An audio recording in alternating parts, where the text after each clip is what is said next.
Hello students, आज हम लोग पढ़ेंगे इलेक्ट्रिक पोटेंशियल एंड कैपेसिटेंस, जो हम लोग का चैप्टर है सेकंड क्लास 12th का। उसके topic electric potential due to system of charges and dipole, यानी कि आवेशों और द्विध्रुवों की एक प्रणाली के कारण जो विद्युत विभव होता है उसको हमें पढ़ना है आज।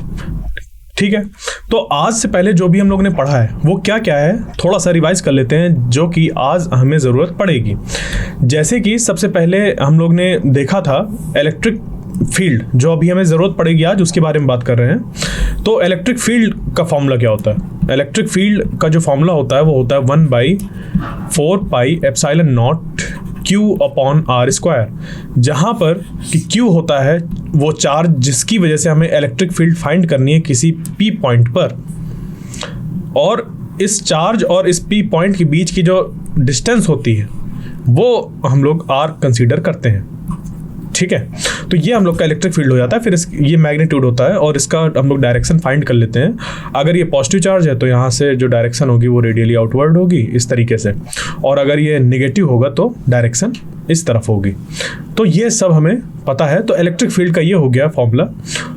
अब जो पिछले लेक्चर पे हम लोग ने एक फॉर्मूला डिराइव किया था, जो कि वो फॉर्मूला था electric potential due to a charge at a point P, यानी कि जो इलेक्ट्रिक पोटेंशियल हमें निकालना था वो एक किसी चार्ज, मान लीजिए कि यही चार्ज है, इसी चार्ज की वजह से इस P पॉइंट पर कितना पोटेंशियल या फिर विभव होगा वो हमें पता करना था।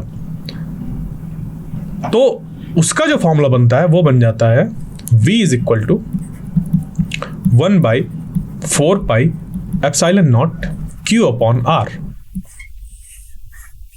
यानी कि इस चार्ज Q की वजह से, अगर इसको कैपिटल Q रख दे, कोई डिफरेंस नहीं आ रहा। क्यों नहीं आ रहा? क्योंकि ये जो यहाँ पर चार्ज है, चार्ज को आप Q से रिप्रेजेंट कर सकते हैं, वो कैपिटल हो स्मॉल हो वो हमारे ऊपर है।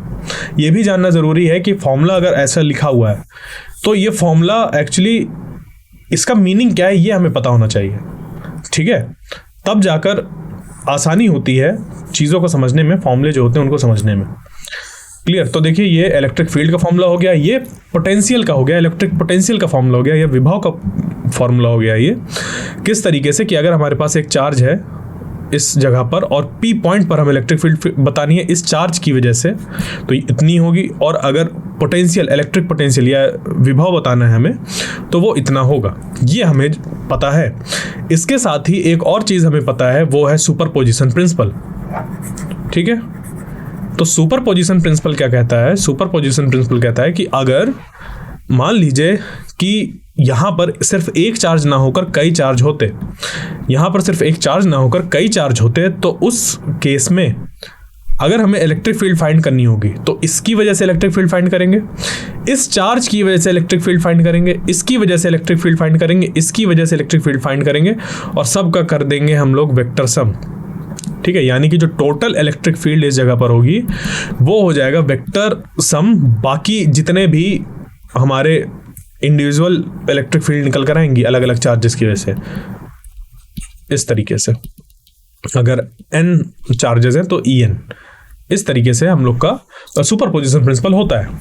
तो सेम चीज अप्लाई होती है हम लोग का पोटेंशियल के केस में भी। अब क्योंकि जो हमारा इलेक्ट्रिक पोटेंशियल होता है वो होता है एक स्केलर क्वांटिटी, ये जो इलेक्ट्रिक फील्ड होती है ये होती है वेक्टर क्वांटिटी। क्लियर? ये है वेक्टर क्वांटिटी, और ये जो पोटेंशियल है वो है स्केलर क्वांटिटी। ठीक है, और ये जो हमारी स्केलर क्वांटिटी है, इस स्केलर क्वांटिटी की अगर हम बात करें तो इस पे कुछ इस तरीके से हम नेट पोटेंशियल निकालेंगे, या जो किसी पॉइंट पर जो नेट पोटेंशियल होगा वो हम लोग का V नेट जो निकल कर आएगा, क्योंकि वेक्टर क्वांटिटी नहीं है, ये हमारी स्केलर क्वांटिटी है। तो यहाँ पर हमें अलजेब्रिक सम करना होगा हर एक चार्ज की वजह से जितना भी इस P पॉइंट पर पोटेंशियल होगा, यानी कि देखो वही चार्जेस हैं यहाँ पर हम लोग के पास।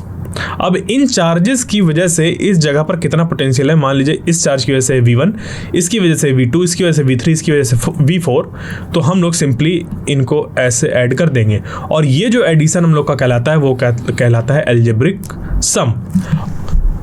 तो यहाँ पर अलजेब्रिक सम का मतलब क्या है? अलजेब्रिक सम का मतलब ये है कि मान लीजिए कि अगर यहाँ पर चार्ज माइनस का है कोई, ठीक है, अगर यहाँ पर माइनस क्यू है तो पहले वाले का जो पोटेंशियल होगा वो अगर V निकल कर आ रहा है, इस तरीके से लिख देते हैं, इसकी वजह से, इस चार्ज की वजह से जो पोटेंशियल है अगर वो है V लिख दिया, उसके बाद हमें सम करना है जो V2 की वजह से, मतलब इस चार्ज की वजह से पोटेंशियल है। और देखो यहाँ पर ये चार्ज और ये चार्ज सेम है, अगर इनका रेडियस भी हम लोग सेम ले लें, दोनों में R सेम ले लें, तो इस चार्ज की वजह से जो पोटेंशियल होगा वो होगा -V, यानी कि हम लोग को V2 की जगह पर -V पुट करना होगा। बात समझ पे आई? यहां पर कैसे करते हैं? टोटल पोटेंशियल, यहाँ पर जितने भी चार्जेस गिवन हैं उसकी वजह से जो भी पोटेंशियल होगा उसको फाइंड करने के लिए हम लोग सिंपली यहाँ पर हर एक चार्ज की वजह से कितना पोटेंशियल होगा उसको एडिशन कर देते हैं, और जो भी पोटेंशियल फाइंड करते हैं उस पर मान लीजिए माइनस आ रहा है तो उस माइनस को साथ में लेते हुए हम लोग यहाँ पर एडिशन करते हैं। ऐसा नहीं कि हम लोग जो ये साइन है इसके साथ जो भी निकल कर आया है उसको छोड़ दें और बाकी पोटेंशियल पुट करें, तो फिर एक दूसरे को कैंसिल आउट नहीं कर पाएगा। ये कुछ वैसा ही है कि एक कमरे में अगर दो तरीके की अगरबत्ती जला दी जाए तो क्या होगा? जो इफेक्ट होगा उन दोनों का कंबाइंड इफेक्ट होगा, ठीक है। ऐसा नहीं होगा कि आप किसी जगह पर एक अगरबत्ती की खुशबू आपको मिल रही है दूसरी जगह पर किसी दूसरी अगरबत्ती की, ऐसा नहीं होगा। किसी भी पॉइंट पर अगर आप देखेंगे तो उनका रिजल्टेंट एक आपको खुशबू समझ पर आएगी। क्लियर? तो यहाँ पर भी इलेक्ट्रिक पोटेंशियल के केस पे भी, क्योंकि ये भी एक वेक्टर ही इलेक्ट्रिक पोटेंशियल हम लोग का एक स्केलर क्वांटिटी है, तो यहाँ पर हम लोग को क्योंकि डायरेक्शन चेक नहीं करनी, क्योंकि ये वेक्टर नहीं है तो हमें डायरेक्शन नहीं चेक करनी, इसलिए हम लोग सिंपली इसका अलजेब्रिक एडिशन देखते हैं या अलजेब्रिक सम देखते हैं, जहाँ पर कि इंडिविजुअल पोटेंशियल जब पुट करते हैं तो विद साइन हम लोग पुट करते हैं, जो भी साइन निकल कर आ रहा होता है, क्योंकि पॉजिटिव की वजह से हम लोग का यहाँ पर पॉजिटिव पोटेंशियल होगा और निगेटिव चार्ज की वजह से यहाँ पर निगेटिव पोटेंशियल होगा। तो उन सभी चीज़ को लेते हुए हम लोग यहाँ पर जो नेट पोटेंशियल होता है उसको फाइंड करते हैं, नेट इलेक्ट्रिक पोटेंशियल, या जो हम लोग का विभव होता है उसको इस तरीके से फाइंड करते हैं। तो ये सारी चीज़ें हैं, अगर ये समझ पे आ गई तो आगे जो भी हम लोग पढ़ने वाले हैं वो एकदम आसानी से समझ पर आ जाएगा, ठीक है। तो बस इन्हीं चीज को ध्यान रखना है कि इलेक्ट्रिक फील्ड सुपरपोजिशन प्रिंसिपल, यहां पर इलेक्ट्रिक पोटेंशियल का फॉर्मूला, और उस पर किस तरीके से हम लोग सुपरपोजिशन प्रिंसिपल लगाकर ये स्केलर क्वांटिटी होने के बावजूद हम लोग किस तरीके से इस पे अलजेब्रिक सम देखते हैं, यानी कि प्लस और माइनस साथ में देखते हुए यहां पर इन दो क्वांटिटीज का एडिशन करते हैं, ठीक है। क्लियर? तो यहां से अब अगर देखें तो ये हो जाएगा और 0। अगर सिर्फ दो चार्जेस की बात करें, सिर्फ यहाँ पर दो चार्ज थे तो प्लस और माइनस की वजह से दोनों में आर डिस्टेंस थी, तो यहाँ पर V प्लस माइनस, मतलब इस क्वांटिटी और इस क्वांटिटी को जोड़ो, अब ये पॉजिटिव में है और ये निगेटिव में है तो ये एक दूसरे को कैंसिल आउट कर देंगे, ठीक है। तो ये है हम लोग के वो टूल्स जिनको कि यूज करके आज वाला जो भी चीज़ है उसको समझना है। तो देखिए क्या है, हमें एक विभव बताना है सिस्टम ऑफ चार्जेस की वजह से, ठीक है। यानी कि ये जो चार्जेस हैं, इन चार्जेस की वजह से इस P पॉइंट पर कितना विभव होगा ये हम लोग को बताना है, कितना पोटेंशियल होगा ये हमें बताना है। ये जो होता है ये हम लोग का सिस्टम ऑफ चार्जेस या जो आवेश होते हैं उनकी एक प्रणाली होती है। तो ये यहाँ पर है एक चार्ज Q1, ये है दूसरा Q2, ये Q3, ये Q4 और ये Q5, ठीक है।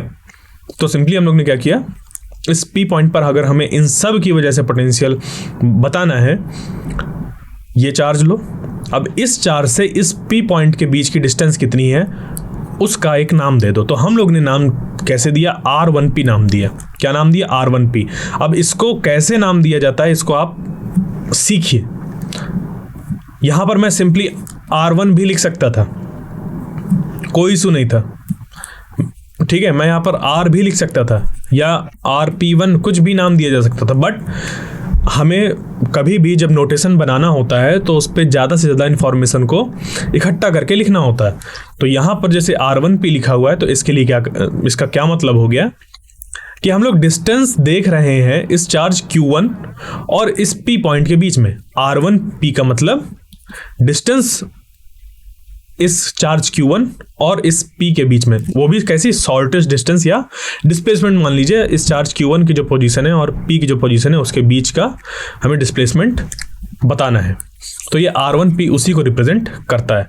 तो इसी तरीके से अगर मैं पूछूं कि Q2 चार्ज और इस P पॉइंट के बीच में कितनी डिस्टेंस या कितनी डिस्प्लेसमेंट होगी, तो आप बता सकते हैं, उसको हम लोग नाम दे सकते हैं R2P, यानी कि ये distance from charge two point P।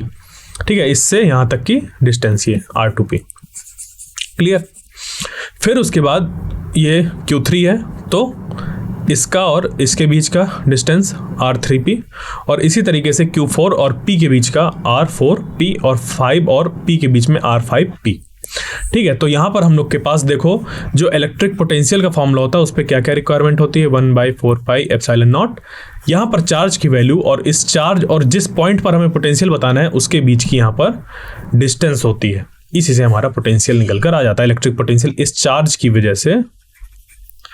और जो डिस्टेंस पर हमें जिस भी डिस्टेंस पर निकालनी है उसको यहाँ पर पुट करने से वो इलेक्ट्रिक पोटेंशियल या वो हमारा विद्युत विभव निकल कर आ जाता है। ठीक है, तो अब अगर हमारे पास एक चार्ज से ज्यादा चार्जेस हैं और किसी एक पॉइंट पर निकालना है पोटेंशियल, तो क्या लगेगा, सुपरपोजिशन प्रिंसिपल, जो कि हमें बताता है कि इन सभी चार्जेस, इन सभी आवेशों की वजह से जो विभव होगा उसका हमें क्या करना है, सम निकालना है। तो बस वही लगाइए। इसके लिए क्या किया जाएगा, इस चार्ज की वजह से क्या होगा वो निकाल लीजिए, उसका नाम दे दीजिए V1। तो ये निकल कर आ गया V1 is equal to 1/4πε0। Charge की बात हो रही है ऊपर, तो चार्ज है ये वाला, तो लिख दिया Q1, और फिर नीचे है डिस्टेंस, और डिस्टेंस किसके किसके बीच में, इस चार्ज और इस P पॉइंट के बीच की, जो कि यहां पर गिवन है R1P, तो यहां पर लिख दिया गया R1P। इसी तरीके से फिर जब हम लोग को निकालना है इस चार्ज 2 की वजह से पोटेंशियल, तो इसका नाम दे दिया V2, और ये हो गया 1/4πε0 Q2/R2P। Q2 यानी कि चार्ज और R2P यानी कि इस P पॉइंट और इस चार्ज के बीच की डिस्टेंस। इसी तरीके से V3 के लिए निकालेंगे, इस मतलब कि इस V3 निकालेंगे इस चार्ज Q3 की वजह से पोटेंशियल इस P पॉइंट पर, तो वो हो गया 1/4πε0 Q3/R3P।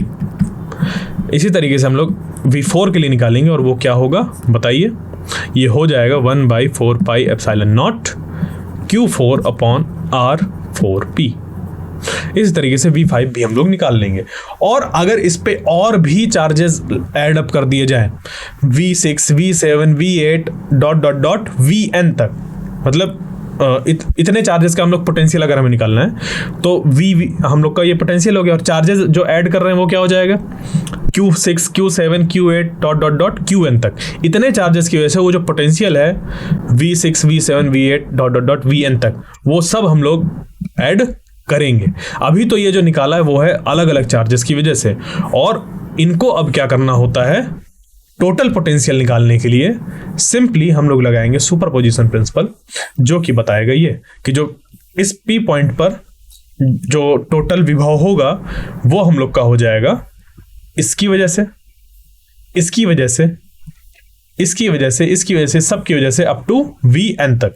तो जब इसको ऐसा रखेंगे हम लोग, ठीक है, मान लीजिए कि यहां पर एक चार्ज है Qn चार्ज रखा हुआ है अप टू n, तो उसकी वजह से जो पोटेंशियल हो जाएगा वो हो जाएगा Vn को हम लोग ऐसे लिखेंगे, Vn is equal to 1/4πε0 Qn, nth charge की बात हो रही है, तो Qn डिवाइडेड बाई, अब किससे किसके बीच की डिस्टेंस की बात हो रही है, Qn से और P पॉइंट के बीच में, तो RnP, ये हो गई इन दोनों के बीच की डिस्टेंस। ठीक है, तो अब सिंपली इस इक्वेशन पर जो V1 निकाला था, V2 निकाला था, V3 निकाला था, और Vn जो निकाला है, इन सबको पुट करेंगे, तो जैसे इसको पुट करेंगे तो ये हम लोग की इक्वेशन निकल कर आ जाएगी। अब कैसे निकल कर आ जाएगी, सिंपली आप यहाँ पर पुट करिए। तो जब आप इस पर पुट करेंगे तो ये बन जाएगा V is equal to 1/4πε0 Q1/R1P plus 1/4πε0 Q2 upon R2P dot dot dot 1/4πε0 Qn। ठीक है, nth चार्ज की बात हो रही है तो Qn डिवाइडेड बाई Rnp। अब 1/4πε0 जब सबसे कॉमन आ जाएगा तो बचेगा 1/4πε0 Q1 upon R1P plus Q2 upon R2P plus dot dot dot Q1 upon Rnp।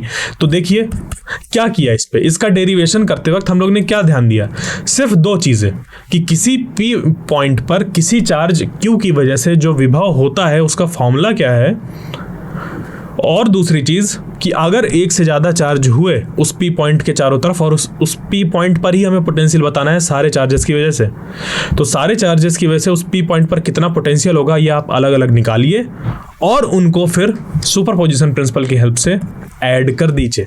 बस हमें इतना ही ध्यान रखना है और इसी चीज, यही हम लोग का एक कॉन्सेप्ट है जिसको कॉन्सेप्ट कहते हैं ना, यही कॉन्सेप्ट है। अब आपके सामने किसी भी तरीके का जो डेरिवेशन है या क्वेश्चन है वो इसी पे ही बेस्ड होगा। वो किसी भी तरीके से अलग अलग कन्फिग्रेशन में चार्जेस रख सकता है और पूछेगा कि इस P पॉइंट पर कितना पोटेंशियल होगा। तो ध्यान क्या रखना है कि हमें हर एक चार्ज की वजह से पोटेंशियल उस जगह पर पता होना चाहिए और उनको सम करते वक्त ध्यान देना है कि हमें अलजेब्रिक सम लेना है, उस पर प्लस या माइनस जो भी आ रहा है उसको रखते हुए यहाँ पर एडिशन करना है। मान लीजिए कि Q2 की वैल्यू माइनस पे आ रही होती तो यहाँ पे माइनस Q2 रखना होता, फिर जाकर जो भी आगे सॉल्यूशन है उसको हम लोग सॉल्व करते। क्लियर यहाँ तक? तो अब चलते हैं आगे और एक दूसरा सिस्टम है जहां पर कि एक स्फेरिकल सेल है हम लोग के पास। ठीक है, एक शेल है और उस शेल के अंदर, बाहर और सरफेस पे कैसा कैसा पोटेंशियल होगा, क्या वैल्यू होगी उसकी, वो हमें फाइंड करना है। तो देखिए ये कुछ आपका उससे मिलता जुलता नहीं है जो कि आप निकाल कर आए हैं इलेक्ट्रिक फील्ड के लिए, या फिर कहें कि आप इलेक्ट्रिक फील्ड निकाल कर आए हैं एक शेल के लिए, एक स्फेरिकल सेल के लिए, जो कि कैसा था, यहाँ पर कैपिटल R रेडियस का, जैसे कि यहाँ पर ये दिया हुआ कैपिटल R रेडियस का, और ये जो रेडियस है ये है इस सेल की रेडियस और ये बहुत थिन है। ये कैसा सेल है? थिन स्फेरिकल सेल है। तो हम लोग ने इस सेल के बाहर किसी पॉइंट पर इलेक्ट्रिक फील्ड पता करी और इसके सरफेस पे और फिर उसके अंदर, यहाँ पर हम लोग ने 3 जगह पर इलेक्ट्रिक फील्ड फाइंड करी थी, हाँ या ना? किसी भी जगह पर अंदर हम लोग ने इलेक्ट्रिक फील्ड फाइंड करी थी। तो अंदर वाली जो इलेक्ट्रिक फील्ड निकल कर आई थी, इलेक्ट्रिक फील्ड इनसाइड वाली, वो थी 0, उसका मैग्नीट्यूड कितना था? 0 था। उसके बाद जो सरफेस पे इलेक्ट्रिक फील्ड थी वो था E = 1/4πε0। अगर चार्ज Q ले रहे हैं तो Q डिवाइडेड बाई R²। और अगर इलेक्ट्रिक फील्ड हम लोग ले रहे हैं बाहर किसी पॉइंट पर जो कि यहां से R डिस्टेंस पे है, तो ये हो जाएगा 1/4πε0 Q अपॉन R²। ठीक है, तो ये आउटसाइड के लिए था और ये इनसाइड के लिए और ये सरफेस के लिए। तो ये तीनों क्या है हम लोग के पास? इलेक्ट्रिक फील्ड के फॉर्मूले किसके किसके लिए? एक शेल के लिए, एक स्फेरिकल सेल के लिए जो कि यूनिफॉर्मली चार्ज्ड है, जो उसका एक पॉइंट हम लोग कंसीडर कर रहे हैं, वो कंसीडर कर रहे हैं अंदर, एक सरफेस पे और एक बाहर। अंदर वाले के लिए इलेक्ट्रिक फील्ड इतनी, सरफेस के लिए इतनी और आउटसाइड के लिए इतनी। तो सरफेस और आउटसाइड में अंतर क्या है? सिर्फ इतना कि यहाँ पर आउटसाइड वाले फॉर्मूले पे हम लोग ने R = कैपिटल R पुट कर दिया, तो हम लोग का ये फॉर्मूला बन गया। यानी कि इस पॉइंट को जब यहाँ पर कंसीडर करेंगे तो जो रेडियस है कैपिटल R और जो ये डिस्टेंस हम लोग ले रहे हैं R, ये दोनों बराबर हो जाएंगे, तो ये फॉर्मूला हम लोग को मिल जाएगा। तो इसी तरीके से हम लोग पोटेंशियल भी फाइंड कर सकते हैं। कैसे? देखिए यहाँ पर जब हम लोग कर रहे थे, ये जब हम लोग निकाल रहे थे, तो यहाँ पर एक बात निकल कर आ रही थी कि ये फॉर्मूला जो निकल कर आया, ये देखने में ऐसा लग रहा है कि ये सेल जैसा यहाँ पर कोई चीज़ एग्जिस्ट ही नहीं कर रही, और जो चार्ज इस सेल के ऊपर मौजूद है ये हम लोग मान सकते हैं कि उतना पूरा का पूरा चार्ज इस सेंटर पर कंसंट्रेटेड है, और इस चार्ज की वजह से इस सेल के बाहर किसी पॉइंट पर जो कि इस चार्ज से डिस्टेंस r पर होगा तो उसके लिए 1/4πε0 q/r² डायरेक्ट जो इलेक्ट्रिक फील्ड का फॉर्मूला होता है किसी एक चार्ज की वजह से किसी एक पी पॉइंट पर, ये बिल्कुल सिमिलर वैसा ही लग रहा है। तो यहाँ पर भी हम लोग कुछ वैसी ही चीज़ लगाएंगे कि आउटसाइड द सेल जो पोटेंशियल निकल कर आएगा वो हम लोग का V = 1/4πε0 q/r निकल कर आ जाएगा। यानी कि ये भी बिल्कुल वैसा ही निकल कर आ गया कि कोई एक चार्ज यहाँ पर मौजूद है Q और हम लोग किसी डिस्टेंस R पर अगर निकालें तो ये ऐसा लगेगा कि इस चार्ज Q की वजह से यहाँ पर कितना पोटेंशियल है, और उसका जो फॉर्मूला है वो हम लोग जानते हैं, वो होता है 1/4πε0। यहाँ पर होता है चार्ज और यहाँ पर होता है distance between this charge and वो जो पॉइंट होता है उसके बीच में। तो बस यहाँ पर हम लोग क्या करेंगे, इस चार्ज की वैल्यू Q और यहाँ पर जो डिस्टेंस है वो R, और हमारा ये फॉर्मूला निकल कर आ गया। तो ये जो फॉर्मूला है वो निकल कर आया है आउटसाइड द स्फेरिकल सेल के बाहर। और ये स्फेरिकल सेल कैसा है, यूनिफॉर्मली चार्ज्ड का मतलब कि इस पे जो भी चार्जेस हैं वो एक जैसे डिस्ट्रीब्यूटेड है इस सेल के चारों तरफ। ऐसा नहीं है कि कहीं पर जो सेल में चार्ज ज़्यादा हो और कहीं पर कम हो, ऐसा इस पे बिल्कुल नहीं है। इस पे जो चार्जेस हैं वो बिल्कुल बराबर डिस्ट्रीब्यूटेड है, कहीं पर ज़्यादा कहीं पर कम ऐसा बिल्कुल भी नहीं है। ठीक है, तो उस केस पे जो इस सेल के बाहर किसी पॉइंट पर जो पोटेंशियल होगा उसका फॉर्मूला निकल कर आ जाएगा ये। अब क्योंकि अगर इस पॉइंट को हम लोग ने इस सेल के बाहर इस जगह पर रख दिया, यानी कि R = R पर रख दिया, तो वो बन जाएगा फॉर्मूला 1/4πε0 q/r। ये किसका है, सरफेस का है फॉर्मूला। ठीक है, V सरफेस। ठीक है, क्लियर। तो इस तरीके से ये दो चीजें निकल कर आ गई। अब हमें निकालना है विद्युत विभव इस स्फेरिकल सेल के अंदर। तो जब इस स्फेरिकल सेल के अंदर हम लोग को निकालना है, उस केस में आप इलेक्ट्रिक फील्ड को देखिए। यहां पर इलेक्ट्रिक फील्ड कितनी है, 0 है। ठीक है, इस सेल के अंदर जो इलेक्ट्रिक फील्ड है या विद्युत क्षेत्र जो है वो कितना है, 0 है।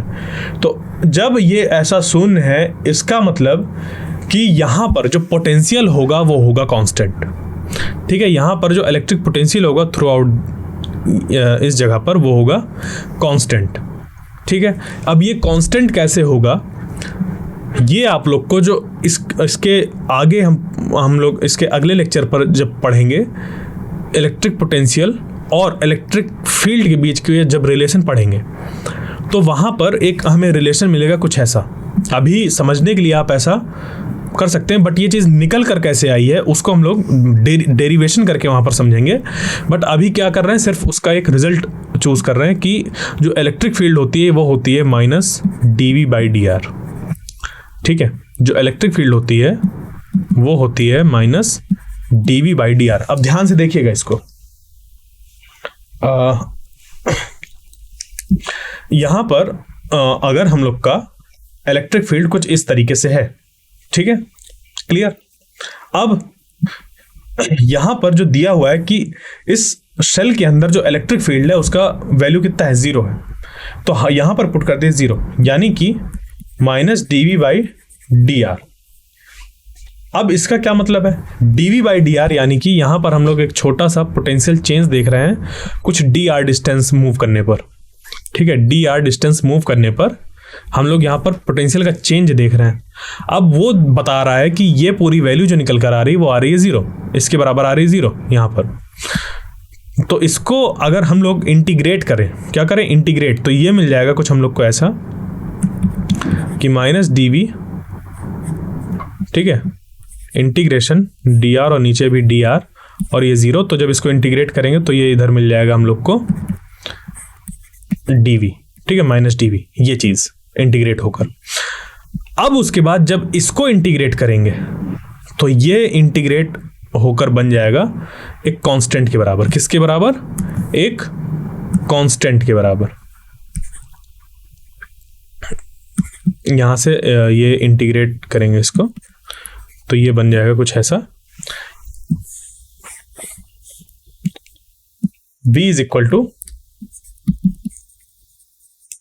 कांस्टेंट। कैसे? अगर आपको ये समझ पे नहीं आ रहा तो आप जो डिफरेंशिएशन होता है उसको देखिए, उसको समझिए कि अगर मान लीजिए कि v की वैल्यू 3 होती और फिर इसको आपको डिफरेंशिएट करना होता, यानी कि आपको dv/dr निकालना होता, ठीक है। अगर पोटेंशियल हमें दिया हुआ है v इज इक्वल टू 3 और जो पोटेंशियल है उसका फॉर्मूला हम लोग का होता है यहाँ पर कि न्यूटन पर कूलम और इनटू मीटर, ठीक है। ये हम लोग का बन जाता है किसका? पोटेंशियल का फॉर्मूला।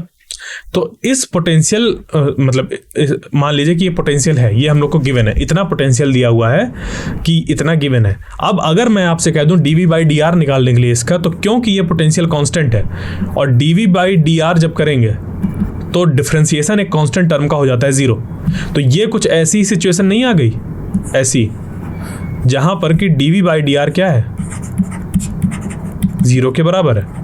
तो हम लोग अगर इसको इंटीग्रेट करके ऐसे देखते हुए चलें तो ये लिख सकते हैं कि जो v है वो कांस्टेंट है। यानी कि मैं आपको सिर्फ इस तरफ से करके बता रहा था कि अगर dv/dr ऐसे 0 है तो जब ये इंटीग्रेशन होगा इसका तो dv इक्वल टू 0 हो जाएगा। फिर ये करते करते हम लोग को ये कांस्टेंट वैल्यू मिलेगी, ठीक है। तो यहां से ये बात निकल कर आई कि क्योंकि जो स्फेरिकल सेल होता है, ठीक है, उसके अंदर जो इलेक्ट्रिक फील्ड है वो है 0, या फिर विद्युत क्षेत्र जो है उस स्फेरिकल सेल के अंदर वो है 0, जिसकी वजह से विभव में अंतर ही नहीं है, विभव में अंतर ही नहीं किसी तरीके का। यानी कि ये जो है ना ये dv, ये क्या होता है? विभवांतर होता है एक तरीके से हम लोग कह सकते हैं। तो यहां पर विभवांतर हमारा कितना है? 0 है, यानी कि डिफरेंस नहीं है विभव में। तो विभव में जब डिफरेंस नहीं है तो वो क्या हो जाएगा? बराबर, ठीक है। आप सिंपली इसको ऐसे करिए कि dv इक्वल टू अगर 0 है यानी कि विभवांतर कितना है? 0 है। विभव में अंदर अंतर ही नहीं है। तो जब उस सेल के अंदर जो विभव है उसमें अंतर नहीं है, यानी कि जो विभव है वो कैसा है? कांस्टेंट है, ठीक है। तो यहां से ये चीज निकल कर आ गई। अब इसका इस रिलेशन का जो डेरिवेशन है वो हम लोग अपने अगले जो लेक्चर होगा उसमें सीखेंगे। अभी आपके लिए जानना इतना ज़रूरी है। तो इस तरीके से अब जो ये कांस्टेंट है ये कहाँ से कहाँ तक लेकर कांस्टेंट होगा? वो होगा सरफेस से लगाकर इस सेंटर तक। यानी कि अगर इसको मैं बताऊं कि अंदर कितना पोटेंशियल होगा, कितना विभव होगा, तो उसके लिए ये वैल्यू निकल कर आ जाएगी कि इस सेल का जो कि जिसका रेडियस r है उसके अंदर किसी भी पॉइंट पर आप चेक करिए, किसी भी पॉइंट पर अगर आप पोटेंशियल चेक करेंगे तो वो कितना निकल कर आएगा? इतना, ठीक है।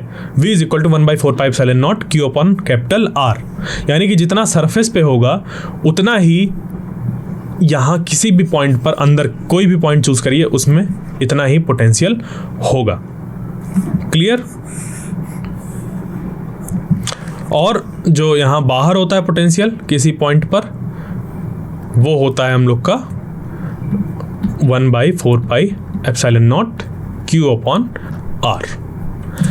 तो यहाँ पर जो बाहर के लिए मतलब R के बराबर तक तो ये है, जब R ग्रेटर देन R होता है, ठीक है, R ग्रेटर देन R यानी कि ये वाला R जब इससे ये यानी कि जो पॉइंट है वो इससे बाहर लेते हैं, उस केस में जो V होता है वो इनवर्सली प्रोपोर्शनल टू R हो जाता है, ठीक है। जो V होता है वो इनवर्सली प्रोपोर्शनल टू R हो जाता है। यानी कि अगर इसका ग्राफ ड्रा करें हम लोग इस पोटेंशियल का वेरिएशन देखें सेंटर से लगाकर इनफाइनाइट तक, तो हमें कुछ ऐसा देखने को मिलेगा जहां पर कि सबसे पहले जब r इक्वल टू 0 की बात करेंगे, स्मॉल r की बात हो रही है, जब स्मॉल r इक्वल टू 0 की बात करेंगे तो इस जगह पर जो पोटेंशियल होगा वो कांस्टेंट होगा और वो 1/4πε0 q अपॉन कैपिटल R के बराबर होगा। उसके बाद जब r इक्वल टू R होगा उस केस में भी जो पोटेंशियल होगा हमारा इतना ही होगा 1/4πε0 q/r। यानी कि r इक्वल टू 0 से लगा के r equal to capital R तक जो वैल्यू है वो हम लोग की है कांस्टेंट। तो उसको रिप्रेजेंट कर देंगे एक स्ट्रेट लाइन से। ये रिप्रेजेंट कर रहा है कि इस R equal to capital R से जितनी भी छोटी वैल्यूज़ हैं R की, उन सब में जो पोटेंशियल है वो है कांस्टेंट, और इसके बाद इस कैपिटल R के बाद की जो वैल्यू है वो डिपेंड कर रही है कुछ ऐसा, यानी कि पोटेंशियल इन्वर्सली प्रोपोर्शनल है स्मॉल r के। उसकी वजह से हम लोग देखेंगे कि जो पोटेंशियल और इस R के बीच का ग्राफ है वो कुछ ऐसा बनेगा, ऐसा हाइपरबोलिक ग्राफ निकल कर आएगा। और इस तरीके के ग्राफ आपने ये वाला जो है, ये इधर का कर्व जो है आपने कई जगह पर देखा होगा, जैसे कि जब इलेक्ट्रिक फील्ड और R के बीच का वेरिएशन देख रहे थे, या इलेक्ट्रिक फील्ड हम लोग एक डाइपोल और एक सिंपल एक चार्ज की वजह से जब हम लोग वहाँ पर वेरिएशन देख रहे थे, तब भी इस तरीके के ग्राफ देखने को मिले थे। तो आपको याद रखना है कि ये जो 1/r है, 1/r² है, 1/r³ है, इन सब के ग्राफ जो बनते हैं वो बनते हैं ऐसे। यानी कि अगर यहाँ से यहाँ तक की बात करें तो सारे ग्राफ बनते हैं कुछ ऐसे, ठीक है, 1/r 1/r²। अब अगर सिर्फ एक ग्राफ पर सिर्फ इसको प्लॉट करना है तो आप ऐसे ड्रॉ कर दीजिए, बन जाएगा। सिर्फ इसको प्लॉट करना है तो ऐसे बना दीजिए, बन जाएगा। सिर्फ इसको प्लॉट करना है तो बना दीजिए, बन जाएगा। ठीक है, अब ये जो वेरिएशन है ध्यान दीजिएगा, ये V और R के बीच का है, ये V और R के बीच का। ठीक है, कहीं कहीं पर हमें ग्राफ इसके बीच में भी देखने को मिलता है, यानी कि हमें बताना होता है V और 1/r के बीच का। तो V और 1/r के बीच का जब ग्राफ देखते हैं तो फिर वो वैल्यू चेंज हो जाती है हम लोग की, और वो एक इस तरीके से स्ट्रेट लाइन बनकर आता है। ठीक है, तो अभी हमें उस चीज पे ध्यान नहीं देना। अभी आपको क्या जानना है कि जो इलेक्ट्रिक पोटेंशियल है उसका R के साथ वेरिएशन जब देखेंगे तो वो ऐसा दिखाई देगा। ठीक है, इन सब के ग्राफ ऐसे ही दिखाई देते हैं, बट एक ही कार्टेशियन सिस्टम पर जब हम लोग दो ग्राफ प्लॉट करते हैं तो उस पर अलग अलग तरीके से हम लोग को वेरिएशन शो करना होता है, जिसको कि मैं पहले भी बता चुका हूं कि किस तरीके से वेरिएशन होगा। तो मान लीजिए कि 1/r है वो इससे रिप्रेजेंट हो रहा है, तो 1/r² जो होगा 1/r² में ये स्टार्ट होगा इधर से और किसी पॉइंट पर जल्दी से ऐसे डिप करते हुए ऐसे चला जाएगा, और ये जो पॉइंट होगा ये वैल्यू होगी 1। ठीक है, इस जगह पर वैल्यू होगी 1, और यहाँ पर कोई कांस्टेंट, यहाँ मतलब एक कोई फिक्स्ड वैल्यू होगी इस r = 1 के लिए कॉरस्पॉन्डिंग। तो इस तरीके से जो वेरिएशन होता है वो देखने को मिलता है। अब यहाँ पर अगर 1/r³ को भी इसी में शामिल करना तो 1/r³ और तेजी से ऐसे डिक्रीज होगा और ऐसे जाएगा। ठीक है, तो इसको जब हम लोग अगर इसे बनाए ऐसे तो एक ग्राफ हो जाएगा, अगर ऐसा तो दूसरा वाला हो जाएगा ऐसा, तीसरा वाला हो जाएगा ये, और तेजी से ऐसे जाएगा नीचे, स्टीप होगा ऐसे। ठीक है, तो ये सारी चीजें हैं जो कि electric potential uniformly charge spherical shell की वजह से हमें निकालना होता है। क्लियर है यहां तक? तो अब हमें फाइंड करना है electric potential due to a dipole. तो अब इसको अप्रोच क्या है, इसको किस तरीके से फाइंड करना है, इसके लिए हमारे पास जो भी अभी मैंने बताया कि कभी भी किसी P पॉइंट पर अगर कई चार्जेस की वजह से विभव पता करना होता है तो हर एक चार्ज की वजह से कितना विभव होगा उस P पॉइंट पर वो निकालिए, और फिर उसके बाद सुपरपोजिशन प्रिंसिपल का यूज करके आप आंसर निकाल लीजिए, आपका आंसर निकल कर आ जाएगा। बट यहां पर अभी हमें क्या करना है, डेरिवेशन करना है। तो इस चीज को लगाने के बाद भी हमें थोड़ा सा मैथमेटिक्स और अप्लाई करना होगा, अलजेब्रा अप्लाई करनी होगी, ट्रिग्नोमेट्री अप्लाई करनी होगी, और जो भी एक्सप्रेशन होगा उसको थोड़ा सा रिड्यूस करना होगा। ठीक है, बस इतना अंतर है।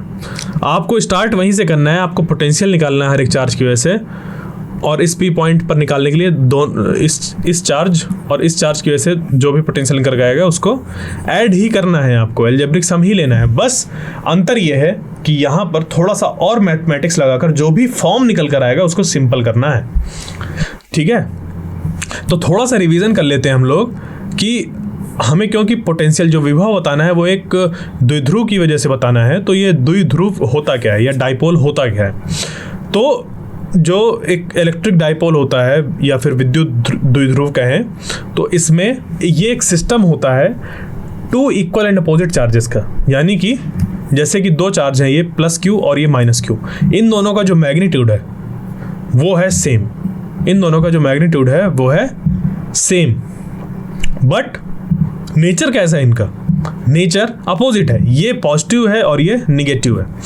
साथ ही में इनके बीच में डिस्टेंस भी कुछ होनी चाहिए, और यहाँ पर हम लोग जो डिस्टेंस मान रहे हैं वो 2a डिस्टेंस लेकर चल रहे हैं। तो इस चार्ज q और इस चार्ज -q की वजह के बीच में जो डिस्टेंस हम लोग ने मान ली वो क्या मान ली, 2a डिस्टेंस ले ली। ठीक है, यहाँ तक क्लियर। तो ये हम लोग का जो सिस्टम बना वो क्या बना, एक डाइपोल बन गया। उसके बाद इसमें हम लोग ये भी जानते हैं कि इसका जो टोटल चार्ज होता है या कुल आवेश जो होता है वो होता है 0।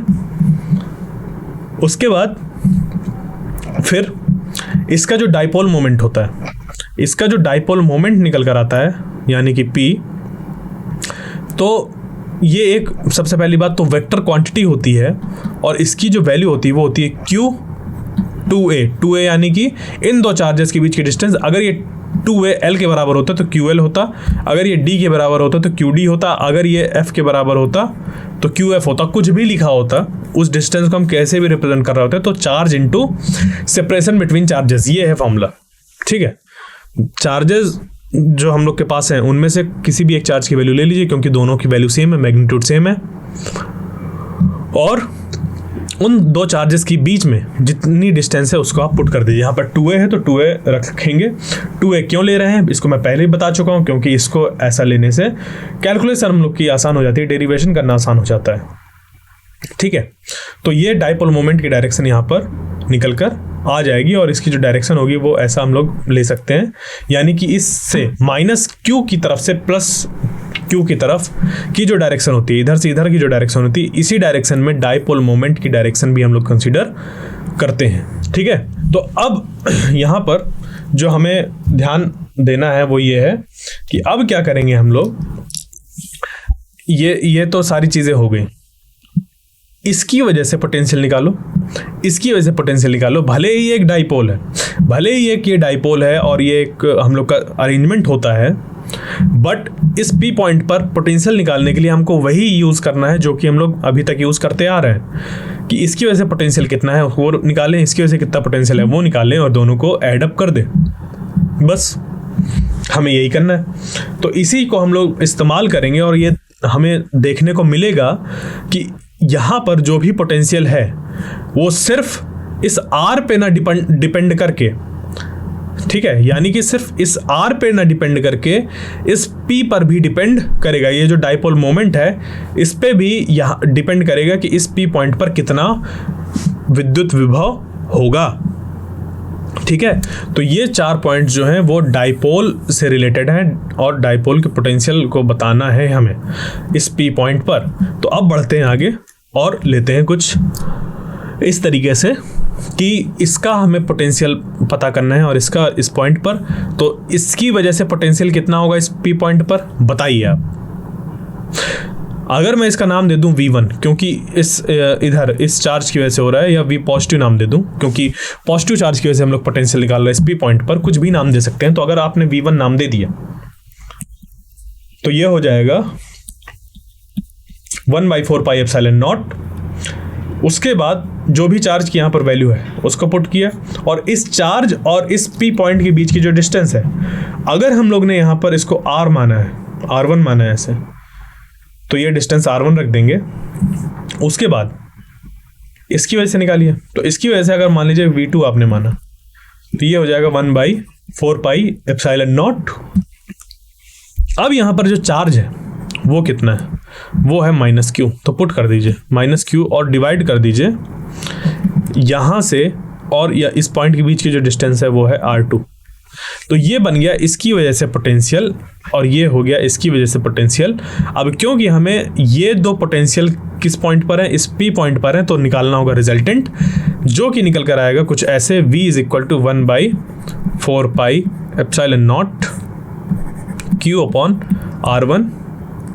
ठीक है, इसको ऐसे लिख दीजिए, Q/R1 plus 1/4 pi epsilon not minus Q/R2। ठीक है, देख रहे हैं ऐसे। तो जब ऐसे करेंगे अब, तो ये जो माइनस है वो बाहर आ जाएगा। ठीक है, ये दो यहाँ पर हम लोग का जो पोटेंशियल है वो ऐसे बाहर 1/4 पाई एप्सिलॉन नॉट है वो बाहर आ जाएगा, तो ये हो जाएगा 1/4 पाई एप्सिलॉन नॉट, और फिर इसके बाद ये हो गया Q/R1 और यहाँ पर माइनस Q/R2। तो ये चीज यही तो लिखी हुई है। तो V is equal to 1/4 pi epsilon naught Q upon R1 minus Q upon R2। ये निकल कर आ गया क्या हम लोग का potential due to a dipole इस P पॉइंट पर, यानी कि इस विद्युत द्विध्रुव की वजह से इस P पॉइंट पर कितना विभव होगा, ये हम लोग ने निकाल लिया ऐसा। अब यहां पर जितना भी हम लोग के पास चीजें थी इस पॉइंट पर पोटेंशियल निकालने के लिए वो हमने लगा दी और निकल कर आ गया। बट कमी क्या है यहाँ पर? कमी ये है कि R1 और R2 की वैल्यू नहीं पता हमें। तो जब R1 और R2 की वैल्यू नहीं पता तो बस थोड़ा सा हमें और अलजेब्रा, ज्योमेट्री और ट्रिग्नोमेट्री का यूज करना होगा, जो कि आप अपनी बेसिक क्लासेस में पढ़कर आए हैं। क्लियर? तो उसी को अब हमें क्या करना है? अप्लाई करना है। इस R1 और R2 की डिस्टेंस पता करने के लिए इस R और इस थीटा के रिस्पेक्ट में, ठीक है, इस R और थीटा को यूज करते हुए हमें जो भी वैल्यू है उसको निकालना है। तो अब देखिए इसको कैसे निकालेंगे। इसको निकालने के लिए, क्योंकि अब हमारा मोटिव क्या है, वो है, देखिए B तो हमें पता है कि जो निकल कर आ जाएगा वो आ जाएगा 1/4 pi epsilon naught Q upon R1 minus Q upon R2, यही है, ठीक है, इतना है हम लोग का। तो इसको अब कैसे निकालना है? R1 और R2 फाइंड करना है। तो अब R1 क्या कितना होगा और R2 कितना होगा? तो इसके लिए क्या करेंगे, देखिए इसके मिड पॉइंट से हम लोग ने इस P पॉइंट के लिए एक R मान लिया, R वेक्टर ऐसे कंसिडर कर लिया कि इसकी जो डिस्टेंस है वो है R, ठीक है, सेंटर से, जैसे कि बिल्कुल हम लोग ने इलेक्ट्रिक फील्ड निकालने के लिए किया था। तो इलेक्ट्रिक फील्ड निकालने के लिए जैसा हम लोग ने किया था R कंसिडर, वैसे यहाँ पर भी हम लोग विभव निकालने के लिए R कंसिडर करेंगे इसके मध्य बिंदु से। तो उसके बाद अब क्या बन जाएगा, देखिए ये हो गया P पॉइंट, ये डिस्टेंस R, ठीक है, ये सॉरी ये हम लोग का मिड पॉइंट और ये P पॉइंट, ठीक है। तो यहाँ से इस मिड पॉइंट और इस P पॉइंट के बीच की डिस्टेंस हो गई R, यहाँ तक इसको ले लिया। अब इस पे करेंगे थोड़ी सी ज्योमेट्री का यूज। कैसे? देखिए ये जो R है वो सबसे पहली बात हम लोग कंसीडर कर रहे हैं कि जो R है वो मच ग्रेटर देन A है, जहां पर कि जो A है वो ये वाली डिस्टेंस है, क्योंकि ये टोटल 2A है तो इतनी हो गई A। तो इस A के रिस्पेक्ट में अगर देखा जाए तो ये R जो है वो बहुत बड़ा है। तो जब ये R बहुत बड़ा है तो हम लोग एक अप्रॉक्सीमेशन लगाएंगे, जिसको कि अभी आप समझ जाएंगे कि किस तरीके से इसको अप्रॉक्सीमेट करके चीज़ें निकाली जा रही हैं। उसके पहले आप देखिए कि इस R को हम लोग ने माना कि इस डाइपोल मोमेंट जो है हम लोग का डाइपोल मोमेंट और इस R वेक्टर के बीच का जो एंगल है वो है थीटा, ये हम लोग ने मान लिया, ठीक है। तो अब यहाँ पर दो चीजें हैं, एक तो R और दूसरा थीटा। थीटा क्या करेगा? थीटा बताएगा पॉइंट किस जगह पर है, मतलब कि अगर आप मानिए कि थीटा अगर कम हो जाएगा तो ये वाला जो पॉइंट है वो इधर कहीं शिफ्ट होगा, ठीक है। थीटा अगर बढ़ेगा तो ये वाला पॉइंट इधर कहीं शिफ्ट होगा, थीटा और बढ़ेगा ये वाला पॉइंट कहीं इधर आएगा, ठीक है, कुछ इस तरीके से बढ़ेगा। अभी अगर R की बात करें कि R अगर घटे बढ़ेगा, तो मान लीजिए कि थीटा फिक्स है तो R घटे बढ़ेगा, तो R घटेगा तो इस तरफ कहीं पॉइंट आएगा और R बढ़ेगा तो इधर कहीं पॉइंट जाएगा, यही है। यानी कि हम R और थीटा को बदलकर किसी भी पॉइंट पर पोटेंशियल को बता सकते हैं। जैसे कि इधर पे अगर हमें पोटेंशियल बताना हो तो यहाँ पे अगर R कंसीडर करें तो R देखिए इसके कंपैरिजन में छोटा हो गया और थीटा भी क्या हो गया? रिड्यूस हो गया। तो थीटा और R दोनों को रिड्यूस कर दिया तो पॉइंट हमें इधर पे मिल गया, ठीक है। अभी अगर पॉइंट हमें यहाँ पर निकालना होता तो इसके लिए ये कुछ ऐसा बनता, इसको मैं दूसरे कलर से ड्रॉ कर देता हूँ। तो ये कुछ बन जाता ऐसा, इस P पॉइंट पर ऐसा, ये, ठीक है। तो ये जो बना है वो क्या हो गया? ये बन गया R, ये हो गया R2 और ये R1। अब देखो इस पे जो R है वो इस R से कम हो गया और जो थीटा है वो बढ़ गया। तो थीटा और R की वैल्यू को चेंज करके हम लोग क्या कर सकते हैं? इस पूरे डाइपोल के चारों तरफ किसी भी पॉइंट पर पोटेंशियल फाइंड कर सकते हैं। तो इसी वजह से जो भी हम अब ज्योमेट्री या अलजेब्रा या ट्रिग्नोमेट्री का यूज करने वाले हैं वो इसी लिए कर रहे हैं ताकि जो चीजें हैं, वो जो फॉर्मूला है वो बन जाए हमारा एक। बट बनेगा कैसे? यहीं से इस चीज को लगाते हुए अब यहाँ पर R1 और R2 को रिप्लेस करना है। तो इसके लिए सिंपली यहाँ पर थोड़ा सा कंस्ट्रक्शन करेंगे। कंस्ट्रक्शन किस तरीके से? इस पॉइंट से एक परपेंडिकुलर ड्रॉ करेंगे इस जगह पर, ठीक है, इस जगह से एक परपेंडिकुलर ड्रॉ करेंगे इस जगह पर। हम लोग इसको इस तरीके से देखेंगे कि ये जो है ये इस पॉइंट से इस पॉइंट पर हम लोग ने एक ड्रॉ कर दिया परपेंडिकुलर, ठीक है, ये 90 डिग्रीज ऐसे बन गया और ये एक बन गया परपेंडिकुलर।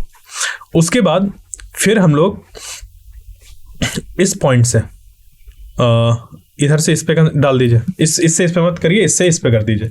तो इससे हम लोग ने ऐसा एक डाल दिया 90 डिग्री, ठीक है। तो जब ऐसा किया तो क्योंकि r जो है वो a से बहुत बड़ा है, उस केस पे हम लोग ये मान सकते हैं कि ये जो थीटा है वो इस थीटा के यहाँ पर जो एंगल है उसके बराबर होगा। तो हम लोग ने दो यहाँ पर सबसे पहले चीज़ करी कि ये जो थीटा था r का वही सेम रखा यहाँ पर इस थीटा को, साथ ही में एक यहाँ पर परपेंडिकुलर ड्रॉ किया इस जगह पर और एक परपेंडिकुलर ड्रॉ किया इस जगह पर। अब देखिए जब हम लोग ने ऐसा परपेंडिकुलर ड्रॉ किया तो हमारे लिए एक बात निकल कर आई कि ये जो r1 है वो बराबर है इतने के, इस डिस्टेंस की, ये हमारा अप्रॉक्सीमेशन है, ठीक है। और ये वाली जो डिस्टेंस है वो बराबर है, मतलब ये वाली जो डिस्टेंस है, ये वाली यहाँ से अगर ऐसे ड्रॉ करें, ये वाली जो पूरी डिस्टेंस है वो बराबर है इतने डिस्टेंस के, ठीक है। तो जब ये ऐसा हो गया, ठीक है, जब ये ऐसा हो गया तो अब देखिए यहाँ पर कि अगर मुझे सिर्फ ये वाली डिस्टेंस फाइंड करनी है तो r में मुझे कुछ घटाना होगा, क्योंकि r तो इतना टोटल है और ये जो r1 है वो सिर्फ यहाँ तक ही आ रही है, इतनी डिस्टेंस ये है r1 ये वाली, ठीक है। तो जब इतनी डिस्टेंस हम लोग की सिर्फ r1 है, ये यहाँ से ये वाली डिस्टेंस, ये r1 है, यहाँ पे कंस्ट्रक्शन किया था ये 90 डिग्री, ये यहाँ पर 90 डिग्री, ठीक, और ये डिस्टेंस हो गई r1। तो r में हमें इतनी डिस्टेंस को करना पड़ेगा माइनस, इतनी डिस्टेंस को करना पड़ेगा माइनस। इसी तरीके से यहाँ पर अगर हम लोग देखें कि इतनी डिस्टेंस तो r हो गई, इतनी डिस्टेंस तो r हो गई, हमें इतनी डिस्टेंस और चाहिए जो कि ये होगी। इसको अगर हम r2 को देखें तो r2 जो है वो r प्लस ये वाली डिस्टेंस है, और ये वाली डिस्टेंस कैसे निकल कर आई ये देखिए, ये जो है ये है a, इतनी डिस्टेंस है a, और यहाँ पर जो एंगल लिया था हम लोग ने वो लिया था थीटा, यानी कि इस a का कंपोनेंट इस डायरेक्शन में जो होगा वो हो जाएगा a cos थीटा। यहाँ पर कितना हो जाएगा a cos थीटा। तो हम लोग क्या करेंगे r plus a cos theta कर देंगे, तो r2 निकल कर आ गया ये। इसी तरीके से जब r1 निकालना होगा तो देखो r1 कितना किसके बराबर होगा, इस टोटल r में अगर इतना माइनस कर दिया जाए, इतना अगर माइनस कर दिया जाए तो ये r1 के बराबर हो जाएगा, है ना। यानी कि r माइनस अगर हम कर दें r यहाँ पर a cos थीटा तो ये हो जाएगा r1 के बराबर। क्लियर यहाँ तक? तो बस अब हमें क्या करना है, सिंपली इस r1 का कर देना स्क्वायर। तो जब इस r1 का स्क्वायर करेंगे, ठीक है, तो इस r1 का स्क्वायर करते ही हम लोग के पास ये एक्सपेंशन हो जाएगा इसका कि r1 square is equal to r minus a cos theta का होल स्क्वायर। तो जब इसको हम लोग ओपन करेंगे तो ये बन जाएगा r square plus a square, ठीक है, और यहाँ पर बन जाएगा हम लोग का 2ar cos थीटा, ठीक है, इस तरीके से। फिर यहाँ पर देखिए कि जब इस r2 को हम लोग यहाँ पर करेंगे ओपन तो ये हो जाएगा r स्क्वायर यहाँ पर, फिर plus a square minus 2ar cos theta, ठीक है। ये तो अब यहाँ से अब सिंपली हम लोग क्या करेंगे, क्यों इस तरीके से कर दिया। अब उसके बाद यहाँ पर हम लोग को क्या करना है, यहाँ पर अप्रॉक्सीमेशन लगाना है। तो अप्रॉक्सीमेशन निकल कर आएगा कुछ इस तरीके से कि ये जो है पूरा इसमें, क्योंकि देखो r जो है वो मच ग्रेटर देन a है, ठीक है। तो जब r much greater than a है तो r स्क्वायर और बड़ा हो जाएगा, यानी कि r स्क्वायर बहुत बड़ा होने की वजह से अगर कोई टर्म आता है ये तो वो टेंडिंग टू हो जाएगा 0, ठीक है, तो यहाँ पर हम लोग क्या करते हैं, आर स्क्वायर को कॉमन ले लेते हैं, तो ये बन जाता है कुछ ऐसा, आर स्क्वायर कॉमन लिया हम लोग ने तो बन गया आर स्क्वायर, और यहाँ पर बचा 1 प्लस यहाँ पर देखो एक कॉस थीटा है ना, तो एक कॉस थीटा का स्क्वायर करेंगे तो यहाँ पर एक कॉस स्क्वायर थीटा आ जाएगा माइनस 2AR कॉस थीटा, और यहाँ पर भी ये ए स्क्वायर कॉस स्क्वायर थीटा बन जाएगा, और माइनस यहाँ पर प्लस होगा तो 2AR कॉस थीटा ये बन जाएगा। ठीक है, तो जब ये हम लोग का बन गया तो यहाँ से अब सिंपली क्या करेंगे कि ऐसा R2 कॉमन ले लिया, अब उसके बाद इस जगह पर जो हम लोग का बनेगा वो बन जाएगा ये, अब यहाँ से कॉमन लेंगे हम लोग आर स्क्वायर को, तो ये बन जाएगा यहाँ पर, अगर इसको चाहे तो हम लोग हटा सकते हैं यहाँ पर कॉस स्क्वायर थीटा को अभी हटा सकते हैं, तो ये बन जाए, अभी इसको ऐसे ही रहने देते हैं। ठीक है, तो 2AR कॉस थीटा और ये बन गया माइनस 2AR कॉस थीटा। ठीक है, ये हो गया। अब उसके बाद ये बचेगा यहाँ पर ए स्क्वायर बाई आर स्क्वायर, और इस जगह पर बच जाएगा हम लोग का माइनस है ना पहले वाले में, इसको अगर पहले वाले को देखें तो minus 2A cos theta divided by R. ये अब क्योंकि ये टेंडिंग टू 0 हो जाएगा तो ये हट जाएगा और बचेगा सिर्फ इतना, तो पहले वाले से हम लोग का ये निकल कर आ जाएगा, और जो दूसरा वाला हम लोग का इतना निकल कर आ जाएगा। ठीक है, ये क्लियर, ये देख रहे हैं ना, आर स्क्वायर ब्रैकेट में 1 माइनस 2A कॉस थीटा, ये पहले वाला, और जब दूसरे वाले को लेंगे प्लस वाले को तो 1 plus 2A cos theta by R, ये R1 इक्विवेलेंट टू दिस निकल कर आ जाएगा। ठीक है, अब हमें जो निकालना है वो क्या निकालना है, हमें तो यहाँ पर जो V था वो था 1/4 pi epsilon not Q1 upon R1 minus, sorry यहाँ पर Q था तो Q अपॉन R2, यहाँ पर Q भी अगर कॉमन ले ले तो Q बाहर, और यहाँ पर आ जाएगा कितना 1/R1 और 1/R2, हमें तो ये निकालना है 1/R1 और 1/R2। तो अभी तो हम लोग के पास स्क्वायर है, अभी हम लोग के पास क्या है, स्क्वायर है, तो हमें इस पे लगाना पड़ेगा रेसिप्रोकल करके स्क्वायर रूट। तो जब रेसिप्रोकल करके स्क्वायर रूट लगाएंगे तो ये बन जाएगा कुछ ऐसा। अब ये कैसे बना वो बताते हैं। तो अभी तक हम लोग के पास क्या निकल कर आया था, R1 इज इक्वल टू, यानी कि अगर इसको स्क्वायर पे देखें तो R square 1 minus 2A cos theta by R, ये था, ये देखिए ये था ये, ठीक है R1, और ये था R2।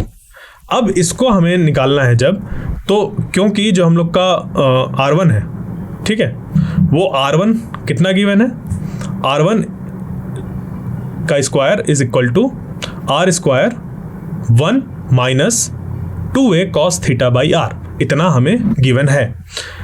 तो अब यहाँ पर हमें निकालना है, क्योंकि पोटेंशियल जो है वो है Q/4 pi epsilon not 1/R1 minus 1/R2। तो यहाँ पर 1/R1 निकालने के लिए इसको कर दीजिए अंडर रूट लगाकर रेसिप्रोकल, तो सबसे पहले अंडर रूट लगेगा तो ये आ जाएगा R1, इधर बचेगा R, और यहाँ पर बचेगा 1 minus 2A cos theta divided by R to the power 1/2। ठीक है, यहाँ तक कर दिया। अब उसके बाद इसके आगे चलेंगे तो हमें 1/R1 करना है, तो 1/R1 जब करेंगे तो ये बन जाएगा यहाँ पर 1/R divided by 1 minus 2A cos theta two the power minus 1/2। अब जब इस तरीके से आता है तो हम लोग इसको करते हैं बाइनोमियल एक्सपेंशन। क्या करते हैं, बाइनोमियल एक्सपेंशन, बाइनोमियल थ्योरम का यूज करते हुए हम लोग के पास एक निकल कर आता है कि 1/R, और इसको हम लोग लिख सकते हैं 1 माइनस 2A, यहाँ पर ये 1/2 माइनस नहीं आएगा, 1/2 आएगा, क्योंकि 1/2 को ले गए ना नीचे रेसिप्रोकल में, तो यहाँ पर 2A cos theta divided by R. अब यहाँ पर माइनस 1/2 आएगा, इसको हम लोग डायरेक्ट मल्टीप्लाई में लिख रहे हैं 1/R के। अभी तक ये 1 पे ही लिखा हुआ था, तो जब 1 डिवाइडेड बाई पे ऐसे लिखा हुआ था तो 1 पावर 1/2 थी, और जब इसको हम लोग ने न्यूमरेटर के फॉर्म पे लिखा तो ये माइनस, यहाँ पर 1 minus 2A cos theta divided by R to the power minus 1/2 ऐसे लिख दिया गया। अब बाइनोमियल एक्सपेंशन से ये कुछ ऐसा होता है कि अगर 1 माइनस आपके पास यहाँ पर D है, लेट अस सपोज, और जो पावर है वो -1/n है, इस तरीके से। तो अब क्योंकि अगर d बहुत कम है, जो d है वो बहुत कम है 1 के कंपैरिजन में, तो उस केस में यहां पर बन जाता है 1 + d/n, ठीक है, या सिंपली इस पे मल्टीप्लाई हो जाता है, इस पे 1/n मल्टीप्लाई हो जाता है, ठीक है। तो -1/n यहाँ पर मल्टीप्लाई होकर ये बनता है, और आगे इसके हायर टर्म्स बनते हैं, ठीक। तो हमें सिर्फ शुरुआत वाले टर्म्स देखने हैं, क्योंकि हायर वाले टर्म्स जो होंगे वो अपने आप 0 हो जाएंगे, क्योंकि ये पहले से ही छोटा है और इसका आगे यहाँ पर स्क्वायर बनते हैं, तो वो 0 हो जाएंगे। तो आपको सिंपली यहाँ पर क्या याद रखना है बाइनोमियल थ्योरम में, अगर आपने नहीं पढ़ी है मैथमेटिक्स, क्योंकि बायो वाले ये बाइनोमियल थ्योरम नहीं पढ़ते हैं, तो उस पर हमें क्या ध्यान देना है, क्या यूज़ होगा, ये है हम लोग के पास कि अगर कहीं पर इस तरीके से दिखाई देगा जहां पर कि d बहुत छोटा होगा, तो डायरेक्ट हम लोग इसको क्या लिख सकते हैं, इस तरीके से 1 + d/n, ठीक है। इतना आपको याद रखना है। तो देखिए, इसको कंपेयर करिए अगर इससे, तो जब इसको कंपेयर करेंगे हम लोग इस वाले से, तो d जो है वो पूरा इतना है और ये बहुत छोटा है, तो यहाँ पर -1/2 का अंदर मल्टीप्लाई हो जाएगा, यानी कि बाइनोमियल एक्सपेंशन लगाकर कर रहे हैं हम लोग ये। अभी मैं पूरा बाइनोमियल एक्सपेंशन नहीं बताने वाला हूँ, सिर्फ जो रिजल्ट है उसका, जिसको कि हमें यूज़ करना है कब, अप्रॉक्सीमेशन के केस में, वही हम लोग यहाँ पर लगाएंगे। तो यहाँ पर आ जाएगा माइनस, फिर -1/2 2a cos theta divided by r, और ये तो 2 से 2 कैंसिल हो जाएगा और माइनस इंटू माइनस हो जाएगा प्लस। तो इसको जब सॉल्व करेंगे तो बन जाएगा 1 डिवाइडेड बाई r और 1 + a cos theta divided by r, ये यही बन गया ना, 1/r into 1 + a cos theta by r। तो बाइनोमियल एक्सपेंशन का यूज़ करके इस तरीके से, इसको यूज़ करके हम लोग को ये मिलता है, तो वही हम लोग ने लगाया, मिल गया 1/r1 की वैल्यू इतनी और 1/r2 की वैल्यू इतनी। तो अब सिंपली उठा के इसको क्या करेंगे, 1/r1 की वैल्यू यहाँ पर पुट कर देंगे और 1/r2 की वैल्यू भी यहाँ पर पुट कर देंगे। तो जब इसको पुट करेंगे तो अब क्या आगे किस तरीके से डेरिवेशन होगा, मतलब कि सॉल्यूशन इसका मैथमेटिक्स यहाँ पर क्या लगेगी, अलजेब्रा कैसे सॉल्व करेंगे उसको देख लेते हैं। तो देखिए, जो पोटेंशियल हम लोग का वो है v = 1/4 pi epsilon not 1/r1 - 1/r2, और जो r1 1/r1 की वैल्यू गिवन है, ठीक है, 1 मतलब कि जो निकाली हम लोग ने वो निकल कर आई है 1/r ब्रैकेट पे 1 + a cos theta divided by r, ठीक है, ये थी। और 1/r2 की जो वैल्यू है वो है 1/r 1 - a cos theta divided by r। देखिए, अगर मैं इसको हटाऊं तो ये हम लोग की वैल्यू निकल कर आई है, ठीक है, 1/r1 की ये और 1/r2 की ये। तो बस इसी चीज को जब हम लोग यहाँ पर यूज करेंगे तो 1/r1 पुट करिए, तो ये हो जाएगा 1 यहाँ पर q रहेगा ना, तो 4 पाई एप्सिलॉन नॉट यहाँ पर पोटेंशियल किस चार्ज q की वजह से ये हो गया, और 1/r1 की जगह पर पुट करेंगे तो 1/r ब्रैकेट में 1 + a cos theta divided by r minus 1/r bracket में 1 - a cos theta divided by r, और ये बन जाएगा कुछ ऐसा। तो ये बन गया q 4 पाई एप्सिलॉन नॉट, और अब इस पे हम लोग इसको अगर 1/r को कॉमन ले लें तो 1/r बाहर आ जाएगा, और 1/r बाहर आने पे ये बन जाएगा कुछ ऐसा,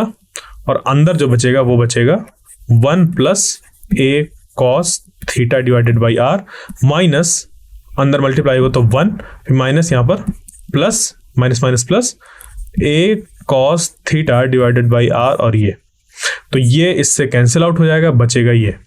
तो जब इसको हम लोग रखेंगे तो ये बन जाएगा, सेम है डिनोमिनेटर तो ऊपर ऐड हो जाएगा, ये बन जाएगा 2aq cos थीटा। कैसे बना, a cos theta plus a cos theta बन के हो गया 2a cos थीटा, तो 2a cos थीटा, अब बाहर q था, q के साथ मल्टीप्लाई कर दिया तो बन गया 2aq cos थीटा, और नीचे आ जाएगा यहाँ पर 4 पाई एप्सिलॉन नॉट, ये r बाहर वाला और ये जो अंदर r आएगा उन दोनों का हो जाएगा मल्टीप्लाई, तो बन जाएगा r²। कितना बन जाएगा, r²। तो ये निकल कर आ गया पोटेंशियल की वैल्यू किसी p पॉइंट पर, जो कि मिड पॉइंट से, उस विद्युत द्विध्रुव के मिड पॉइंट से कितने डिस्टेंस पर है, r डिस्टेंस पे, तो वो बन जाएगा 2aq cos theta divided by 4 pi epsilon naught r square. और ये किस अप्रोक्सीमेशन में है कि जब r square much greater than a हो। ठीक है, इस अप्रोक्सीमेशन के साथ ये सारी चीज़ें निकल कर आई हैं। ठीक है, अब ये जो 2aq है इसको हम लोग P लिख सकते हैं क्योंकि ये डाइपोल मोमेंट है, यानी कि जो हम लोग का फॉर्मूला बना वो बन जाएगा ये कि V is equal to P cos theta divided by 4 pi epsilon naught r square.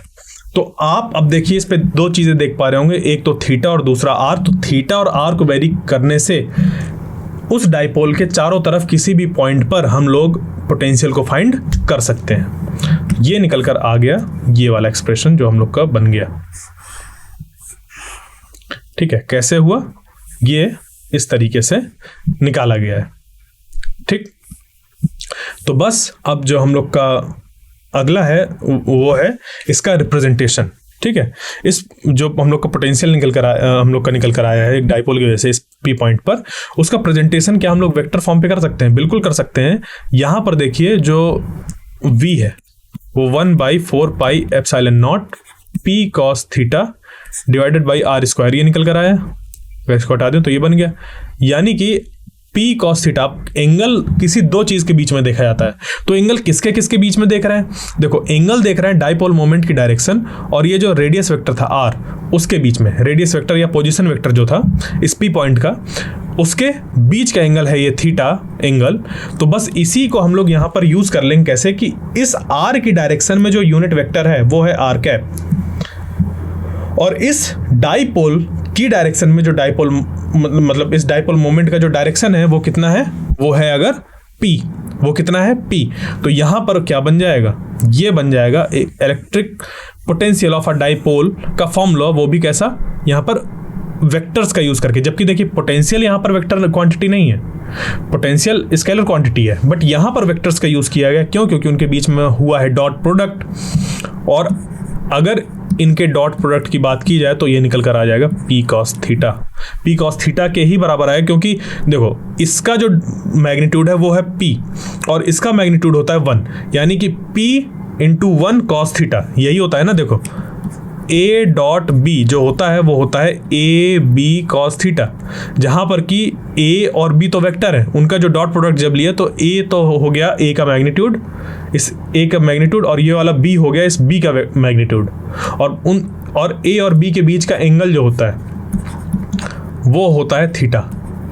तो बस इसी चीज़ को यहाँ पर यूज़ किया है कि डाइपोल मोमेंट और ये जो यूनिट वेक्टर था उसके बीच का एंगल थीटा, तो dipole moment dot r cap is equal to P cos theta, क्योंकि r कैप की वैल्यू 1 ही होती है। ये जो डायरेक्शन रिप्रेजेंट करते हैं वो यूनिट वेक्टर्स होते हैं हम लोग के। तो इस तरीके से ये हो गया potential due to a dipole जब r जो है वो मच ग्रेटर देन a है, तो उस केस में ये निकल कर आया है।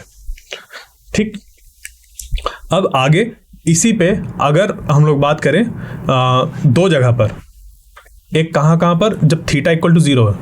थीटा इक्वल टू 0 यानी कि ये जो पॉइंट होगा थीटा इक्वल टू 0 यानी कि पॉइंट बनेगा इस तरफ, यानी कि एक्सिस पे, इस एक्सिस पे।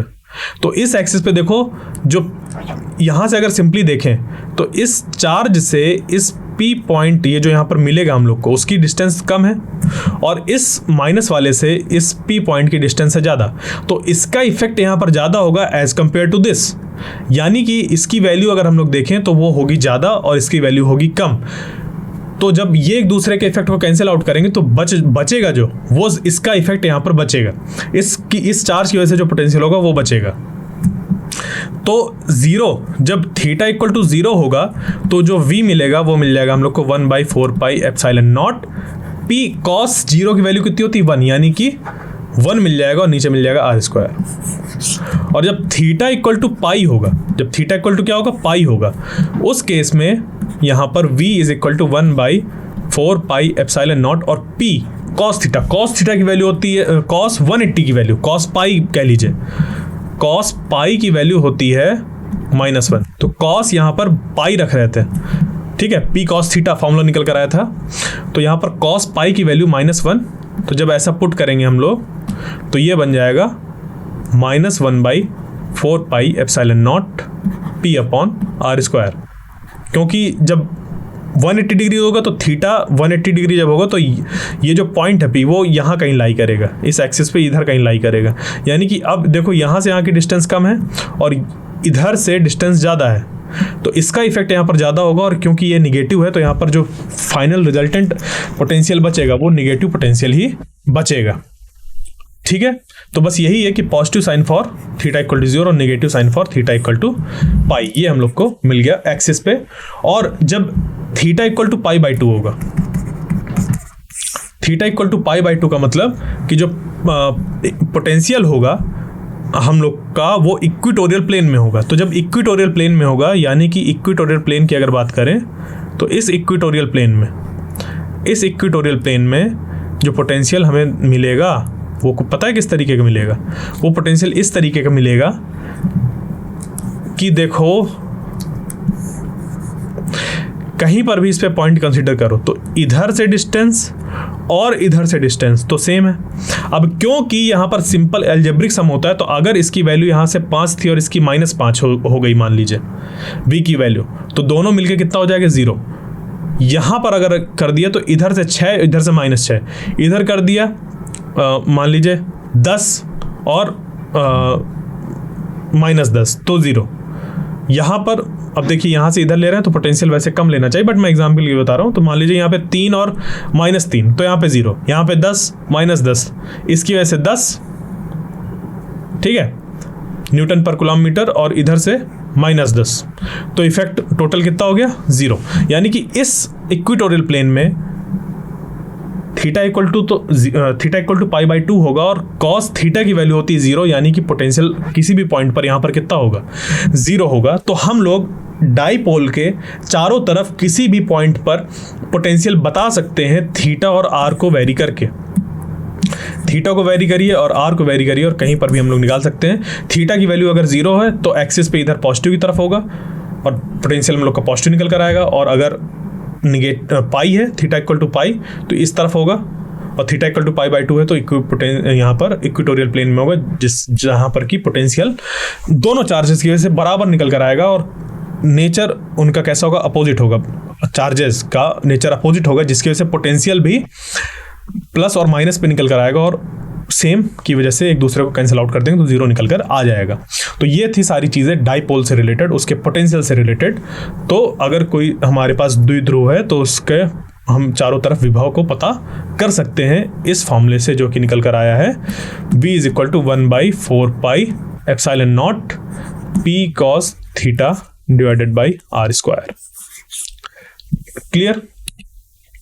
तो अब यहां पे हम लोग क्या देख रहे हैं कि जो वैल्यू है v की वो सिर्फ r पे ना डिपेंड करके p और r के बीच में एंगल कितना बन रहा है उस बात पे भी डिपेंड कर रही है, और p पे भी डिपेंड कर रहा है। ठीक है, तो इस तरीके से जो v है हम लोग का वो हम लोग का p पे डिपेंड करेगा, r पे डिपेंड करेगा, और p और r के बीच में एंगल कितना इस बात पे भी डिपेंड करेगा। ठीक है, तो ये जो इसकी जो डिपेंडेंसी है वो कुछ ऐसी है, ये और ये थीटा चेंज होने के साथ साथ वो भी वेरी करेगा, यानी कि कह लीजिए कि कॉस थीटा पर ये डिपेंड कर रहा है, कह सकते हैं कि कॉस थीटा की वैल्यू पे डिपेंड कर रहा है, और इनवर्सली प्रोपोर्शनल है यहाँ पर r²। ठीक है, तो देखिए यहाँ पर क्या निकल कर आ रहा है कि जो v है वो इनवर्सली प्रोपोर्शनल टू r² है। किस केस पे?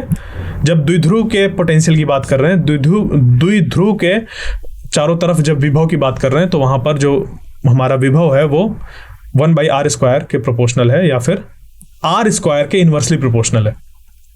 ठीक है, मैंने यहाँ पर दो चीजें बोल दी समझाने के लिए आपको कि 1/r² के अगर बोलेंगे तो बोलेंगे प्रोपोर्शनल, डायरेक्टली प्रोपोर्शनल। ठीक है, कि v directly proportional to 1/r², मैंने पूरा बोला। और जब मैं बोलूं v inversely proportional to r², यानी कि सिर्फ मैं इसकी बात कर रहा हूं, v inversely proportional to r² और v directly proportional to 1/r²। ठीक है, यहां पर दो चीजें होती हैं।